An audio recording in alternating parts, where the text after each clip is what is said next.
ရှုရဲ့ပြည့်စုံခြင်းကသင်ရဲ့ပြည့်စုံခြင်းလို့သင်သဘောပေါက်ဖို့လိုတယ်ဘာဖြစ်လို့လဲသင်ကိုသင်ပြည့်စုံသင်လှုပ်ရှားမလို့ဘူးယေရှုအပြင်သင်ပြည့်စုံတဲ့ခွင့်ဘုရားပေးလိုက်လို့ဘာကြောင့်လဲပြည့်စုံလည်းသင်လှုပ်လို့မရဘူးဘုရားခင်ရှိမှဘယ်သူမှပြည့်စုံလှုပ်လို့မရဘူးအာမင်ဒါကြောင့်ဟေဘရဲအခန်းကြီး7အငယ်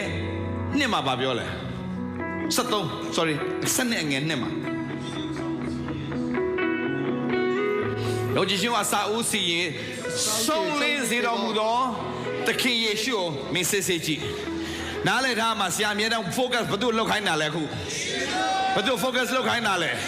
ဘယ်သူ့ focus လောက်ခိုင်းနေတာလဲတင်းကြောင့်မဟုတ်ဘူးဘယ်သူ့ကြောင့်လဲ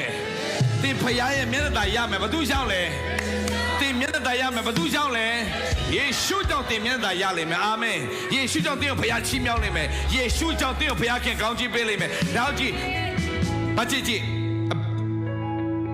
ငါ့ဖခင်ဒီဘုံအနုပေါ်စံပေတော်မူသောစီးစိမ်ရှိတဲ့တင်းတို့အလိုဘယ်သူအဖြစ်မင်္ဂလာတွေအားလုံးဘယ်သူအဖြစ်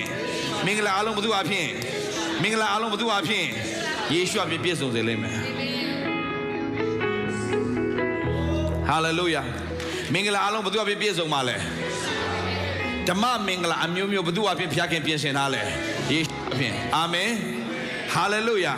ယခင်ကကောင်းကြီးမင်္ဂလာဘယ်သူပေါ်မှာမူတည်လဲတင်းရဲ့လှုပ်ဆောင်မှုပေါ်မှာမူတည်တယ်အခုကဒီ generation မှာဘယ်သူအဖြစ်လဲထိုးသူဤပြည့်စုံခြင်းမှာလဲ come on သင်မရမှာဆိုလို့16ယောဟန်16ထိုးလိုက်ဆိုထိုးသူဤပြည့်စုံခြင်းမှာလဲယေရှုတပါး၌ထပ်ဆင့်၍ယေရှုတပါးကိုငါတို့ရှိသမျှခံရကြပြီဘယ်သူရဲ့ပြည့်စုံခြင်းကငါတို့ခံစားရတာလဲသူရဲ့ပြည့်စုံခြင်းကသင်ရဲ့ပြည့်စုံခြင်းလို့သင်သဘောပေါက်ရင်အဲ့ဒီယေရှုတရားရပ်မနေဘူးထပ်ဆင့်ယေရှုခံစားရမှာဖြစ်တယ်